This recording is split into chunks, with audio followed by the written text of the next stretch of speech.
যে চাৰ্চত লোকসকলে আজি এণ্টাৰটেইনমেণ্ট বিচাৰি ফুৰে আৰু বহুতো চাৰ্চবিলাকে তাৰ এৰেঞ্জমেণ্টো কৰিছে ইয়াত ৱৰ্শ্বিপ চলি থাকিব 3-4জনী মহিলা আগফালে পিছফালে হৈ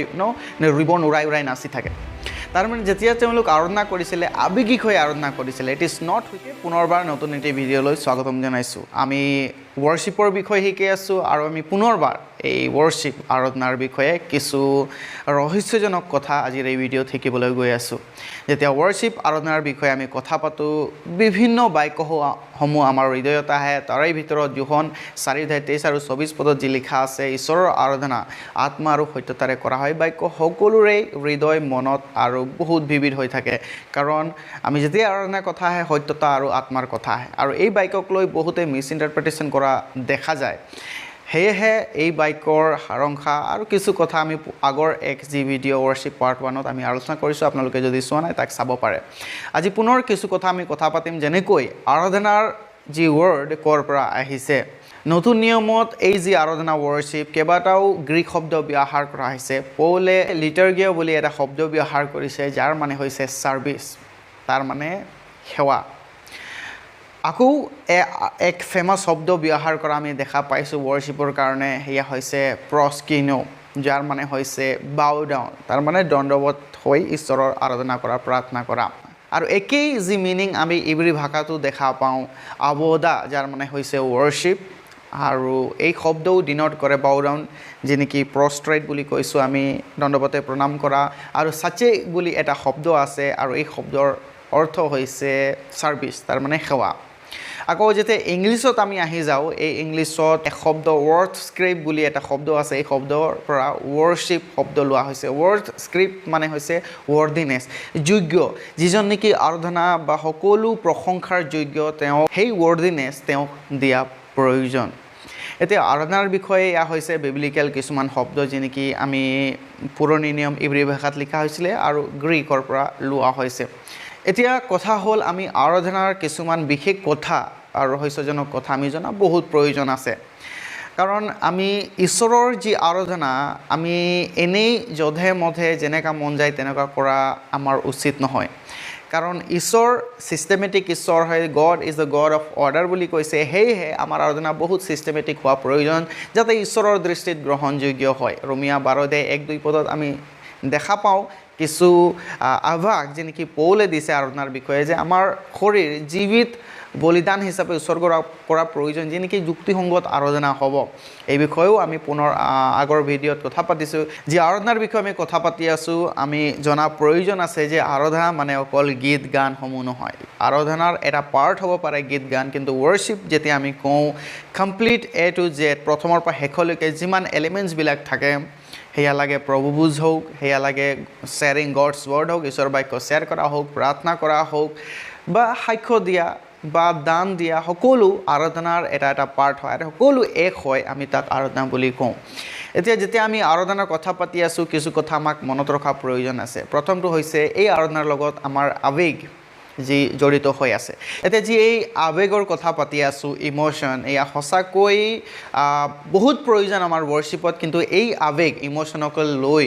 বহুতো আৰাধনা আজি মিছলিড হৈছে তাক আমি জনা প্ৰয়োজন আছে যেতিয়া ইম'শ্যনৰ কথা পাতোঁ তাৰমানে আমি কেতিয়াবা আৱেগিক হৈ যাওঁ ৰাইট যে আমাৰ চকুৰ পৰা পানী ওলায় আমাৰ কেতিয়াবা দুখ লাগে কেতিয়াবা আমি সম্পূৰ্ণ প্ৰেম মৰম কৰিব মন যায় ঈশ্বৰক মই সম্পূৰ্ণ হৃদয়েৰে ছাৰ্ভ কৰিব বিচাৰিছোঁ কেতিয়াবা আমাৰ হয়তো আমাৰ ইম'শ্যনত আমি থাকিব নোৱাৰি বহুত দুখ আৰু বেদনা অনুভৱ কৰোঁ যে মই এইটো ভাৱ কৰিছোঁ য়েছ অফক'ৰ্ছ এই আৱেগিকসমূহ ইম'শ্যনসমূহ বহুত ইম্পৰ্টেণ্ট আছে ৱৰ্শ্বিপত কিন্তু এই ইম'শ্যনসমূহকে লৈ আজি ৱৰ্শ্বিপ বহুত মিছলিড হৈছে তাক আমি জনা বহুত প্ৰয়োজন আছে এতিয়া ইম'শ্যন যদি বেয়া নহয় কি বস্তুৱে আমাক বেয়া কৰিছে কি আৱেগে বেয়া কৰি আছে তাক জনা বহুত প্ৰয়োজন আছে এতিয়া যেতিয়া আমি ইম'শ্যনৰ কথা পাতি আছোঁ এই ইম'শ্যনসমূহ য়েছ ৱৰ্শ্বিপত থাকিব লাগে কিন্তু উইথ ট্ৰুথ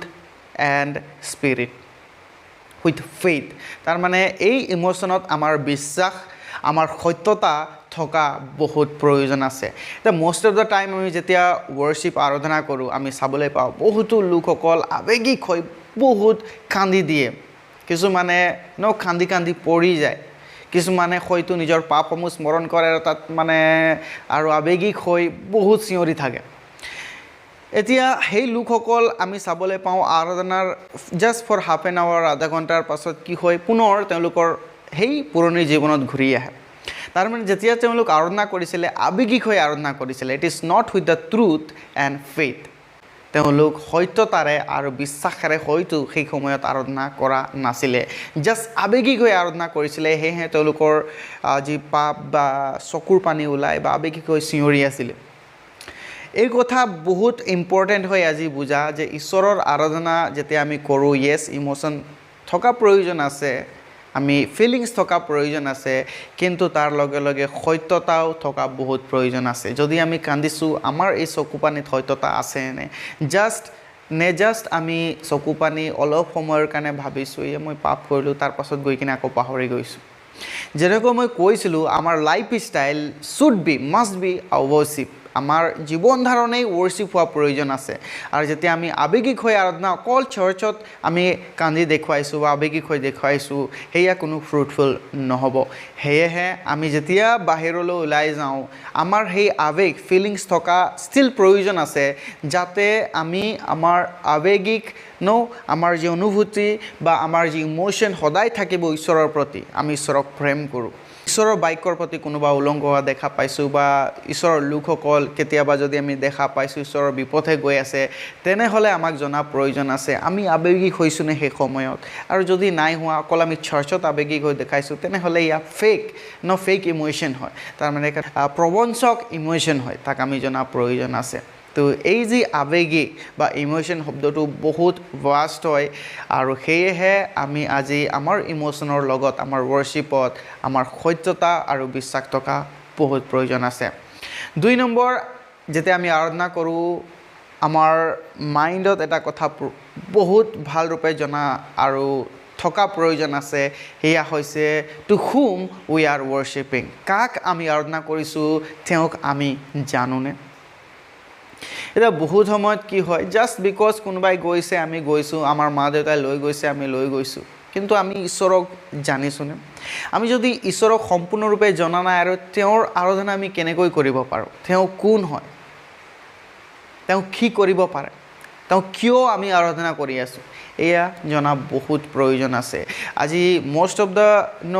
পিপল আমি যেতিয়া চাৰ্চসমূহ ভিজিট কৰোঁ আমি কথা বতৰা কৰোঁ লোকসকল ঈশ্বৰৰ বিষয়ে আমি নাজানে পৌলে কোৱা নিচিনাকৈ আমি ক'ব পাৰিব লাগিব বা জানিব লাগিব যে ঈশ্বৰক জনাটো আমাৰ কিমান প্ৰয়োজন আছে পৌল ইমানসমূহ কথা জানিও ইমান ঈশ্বৰৰ বাক্য প্ৰচাৰ কৰিও তেওঁৰ ভিতৰত এই লালসা আছিলে যে মই ঈশ্বৰক আৰু জানিব লাগে কিন্তু আজিৰ যি সিচুৱেশ্যন আমি চাবলৈ পাইছোঁ জাষ্ট কোনোবা কৈছে গৈছোঁ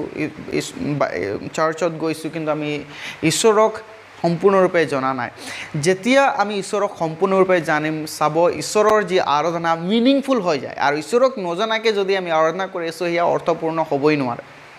তো সেয়েহে আমি যদি ঈশ্বৰৰ দৃষ্টিত গ্ৰহণযোগ্য আৰাধনা কৰিব বিচাৰিছোঁ তেনেহ'লে আমাক ঈশ্বৰক জনা বহুত প্ৰয়োজন আছে এতিয়া কেনেকৈ আমি ঈশ্বৰক জানিম ফাৰ্ষ্ট আমি প্ৰথম কৰন্থীয়া 2:11 পঢ়িবলৈ পাওঁ কোনে ঈশ্বৰৰ কথা জানিব পাৰে কৈছে এক্সেপ্ট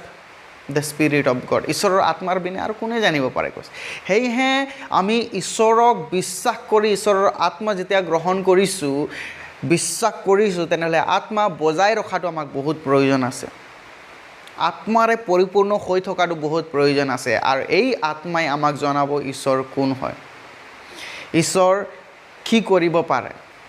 আৰু ঈশ্বৰক আমি কিয় আৰাধনা কৰি আছোঁ সেয়েহে আত্মাৰে ভৰপূৰ হৈ ঈশ্বৰৰ আৰাধনা কৰাটো বহুত প্ৰয়োজন আছে তাৰমানে এয়া নহয় যে আমি পৰভাষাতে কথা পাতি আৰাধনা কৰিব লাগে কিছুমানে শিক্ষা দিয়ে শুনিছোঁ মই যে পৰভাষাৰেই আমাক আৰাধনা কৰিব লাগে এয়ে আত্মাৰ সত্যতাৰ আৰাধনা কৰা হয় বুলি কয় পৰভাষা এটা ছাবজেক্ট হয় যি নেকি ঈশ্বৰৰ এটা স্পিৰিচুৱেল গিফ্ট হয় আত্মিক বৰ হয় যেনেকৈ কাৰোবাৰ আছে ঠিক আছে প্ৰেইজ দ্য লৰ্ড আৰু যদি নাই আমি আন আত্মাৰ যি স্পিৰিচুৱেল গিফ্ট আছে সেই সকলো লৈ ঈশ্বৰৰ আৰাধনা কৰিব পাৰোঁ প্ৰত্যেককে আত্মাৰ যি বৰ দিয়া হৈছে তাৰমানে এইটো নহয় যে মই আত্মাৰ ফল যি স্পিৰিচুৱেল গিফ্ট পৰভাষা পোৱা নাই আৰু মই জবৰদস্তি লাগি থাকিম মোৰ স্পিৰিচুৱেল গিফ্ট পাবৰ কাৰণে তো আমি আত্মাৰে ভৰপূৰ হৈ যি গিফ্ট আছে সেই সকলো লৈ আমি সম্পূৰ্ণ মন চিত্তেৰে আমি ঈশ্বৰৰ আৰাধনা কৰা প্ৰয়োজন আছে 2 নম্বৰত আমি কেনেকৈ ঈশ্বৰক জানিব পাৰোঁ এয়া হৈছে ঈশ্বৰৰ বাক্য। আমি চাবলৈ পাওঁ যোহন 1:1 কৈছে এই আদিতে বাক্য আছিল, বাক্যই ঈশ্বৰৰ সৈতে আছিল, এই বাক্য ঈশ্বৰ। আমি তিমথীত পঢ়িবলৈ পাওঁ ঈশ্বৰৰ বাক্য নিশ্চাসিত বাক্য। আমি কেনেকৈ ঈশ্বৰক জানিব পাৰোঁ? বাইবেল আমাক দিয়া আছে। ঈশ্বৰ কোন হয়, ঈশ্বৰ কি কৰিলে আৰু কি কৰিব পাৰে, আৰু ঈশ্বৰে কেনেকৈ আমাৰ জীৱন চলাই আছে, ঈশ্বৰে কেনেকৈ আমাক প্ৰেম কৰে, ঈশ্বৰৰ প্ৰকৃতি সকলো আমি বাইবেলতে পঢ়িবলৈ পাওঁ। কিন্তু until we read the Bible, how can our worship be meaningful? আমাৰ আৰাধনা কেনেকৈ অৰ্থপূৰ্ণ হ'ব পাৰে যেতিয়া নেকি আমি বাইবেল পঢ়া নাই? তো আজি কমি ক'ত আছে? আমি ঈশ্বৰক সম্পূৰ্ণৰূপে জনা নাই, আৰু জানিবৰ কাৰণে আমাক আত্মাৰে পৰিপূৰ্ণ হোৱা বহুত প্ৰয়োজন আছে। ঈশ্বৰৰ বাক্য আমাৰ হৃদয়ত থকা বহুত প্ৰয়োজন আছে, যাতে আমাৰ আৰাধনাসমূহ মিনিংফুল হ'ব পাৰে। তৃতীয় আৰু শেষত আন এটি কথা মই ক'ব বিচাৰিছোঁ, যে নেকি আৰাধনাত আমাক মনত ৰখা বহুত প্ৰয়োজন আছে। সেয়া হৈছে worship is not a place of entertainment. আজিকালি বহুতো ট্ৰেণ্ড চলি আছে, আৰু সেই ট্ৰেণ্ড সকলোৰ মাজত এটা ট্ৰেণ্ড হৈছে যে আমি চাৰ্চত যাম আৰু আমি এনজয় কৰিম, আমি ফূৰ্তি কৰিম। চাব যদি চাৰ্চত অলপ ভাল লগা নাই, এই চাৰ্চত আজি নাছিলে, গান গাবলৈ নিদিলে, আমাক ফূৰ্তি কৰিব নিদিলে, আমি নাযাওঁ। তো বহুত সময়ত আমি দেখা পাওঁ যে চাৰ্চত লোকসকল আজি এণ্টাৰটেইনমেণ্ট বিচাৰি ফুৰে, আৰু বহুতো চাৰ্চবিলাকে তাৰ এৰেঞ্জমেণ্টো কৰিছে। ইয়াত ৱৰ্শ্বিপ চলি থাকিব, 3-4জনী মহিলা আগফালে পিছফালে হৈ ৰিবন উৰাই উৰাই নাচি থাকে। Is worship A place of entertainment? আৰাধনা কি এক এণ্টাৰটেইনমেণ্টৰ জেগা হয় নেকি? বাইবেলত আমি পঢ়িবলৈ পাওঁ আৰাধনা কেৱল ঈশ্বৰে পোৱা যোগ্য। আমি আগৰ ভিডিঅ'টো কৈছোঁ, ৰেভেলেশ্যনত লিখা আছে ঈশ্বৰ কেৱল আৰাধনাৰ যোগ্য হয়, আৰু তেওঁৰ প্ৰশংসা মহিমাৰ কাৰণেহে আমি আৰাধনা কৰোঁ। তো তাত আমি আমাৰ এণ্টাৰটেইনমেণ্ট বিচাৰি লাভ নাই, আমি ঈশ্বৰক আৰাধনা কৰিবলৈহে যাওঁ, আৰু সেই আৰাধনা আমাৰ সত্যতাৰে হোৱা প্ৰয়োজন আছে। আজি আমাৰ এই আৰাধনাৰ মেইন পইণ্টৰ পৰা ভ্ৰান্তি হৈ বহুতো লোকে এণ্টাৰটেইনমেণ্ট ভৰাই আছে। মিউজিকৰ যোগেদি, ডান্সৰ যোগেদি, বিভিন্ন আৰ্টিফিচিয়েল বস্তুবিলাকৰ যোগেদি চাৰ্চত জাকজমতা ভৰাই আছে, আৰু তাৰ পাছত আমি চাবলৈ পাইছোঁ ঈশ্বৰৰ যি মহিমা আমাৰ আৰাধনাৰ পৰা ওলাবলৈ আৰম্ভ হৈছে। আমাক জনা প্ৰয়োজন আছে আৰাধনা আমাৰ মনোৰঞ্জনৰ কাৰণে নহয়, আৰাধনা ঈশ্বৰৰ মহিমাৰ কাৰণে হয়। আজিৰ ইউথবিলাকক এই কথা জনা বহুত প্ৰয়োজন আছে। চাৰ্চত যদি মনোৰঞ্জন পোৱা নাই, চাৰ্চ যাবলৈ এৰি দি। তো চাৰ্চ বা আৰাধনা মনোৰঞ্জনৰ জেগা নহয়, এই কথা জানিব লাগে। আমাৰ আৰাধনা আমাৰ টেলেণ্ট দেখুৱাৰো জেগা নহয়, আমাৰ যি শ্ব' অফ কৰাৰো জেগা নহয়। চামটাইম আমি ফিল কৰোঁ আজি ৱৰ্শ্বিপত গৈছিলোঁ, মোক গাব নিদিলে, মোক পঢ়িব নিদিলে, মই ইমান পঢ়িব পাৰোঁ, মই ইমান গাব পাৰোঁ, ইমান ডান্স মাৰিব পাৰোঁ। তো আৰাধনা সেয়া আপোনাৰ টেলেণ্ট দেখুৱাৰ জেগা নহয়। যদি আপুনি পাৰ্টিচিপেট কৰিছে, আপোনাক ভাগ দিয়া হৈছে, প্ৰেইজ দ্য লৰ্ড। আৰু যদি দিয়া নাই, তাত মোৰ টেলেণ্ট দেখাবই লাগিছিলে, মই নাচিবই লাগিছিলে, সেই সকলো কথা কৈ লাভ নাই। আৰাধনা ঈশ্বৰে পোৱা যোগ্য হয়, আৰু ঈশ্বৰৰ কাৰণে কৰা হয়। তাত আমি আমাৰ যোগ্যতা বা আমাৰ টেলেণ্ট দেখাই লাভ নাই। আমাৰ আমাৰ হৃদয় সম্পূৰ্ণৰূপে ক্লিন হ'ব লাগে, সত্যতাৰে হ'ব লাগে, আৰু আমি নিজকে প্ৰিপেয়াৰ কৰিব লাগে যাতে আমি ঈশ্বৰৰ উপস্থিতিত গ্ৰহণযোগ্য হ'ব পাৰোঁ। আমাৰ শৰীৰ জীৱিত বলিদান হিচাপে সম্পূৰ্ণ চিত্তেৰে ঈশ্বৰক বিচাৰি আমি আৰাধনা কৰিব পাৰোঁ। মই বিশ্বাস কৰিছোঁ এই কথাসমূহ আমি বুজিব পাৰোঁ। সকলোকে ধন্যবাদ দিছোঁ, কথাসমূহ আপোনালোকে বুজিব পাৰে। আৰু যদি কিবা আপোনালোকে ভাবিছে ইয়াৰ ৱৰ্শ্বিপত থকা প্ৰয়োজন আছে, আপোনালোকে কমেণ্ট ছেকশ্যনত দিব পাৰে। সকলোকে ঈশ্বৰ আশীৰ্বাদ কৰক।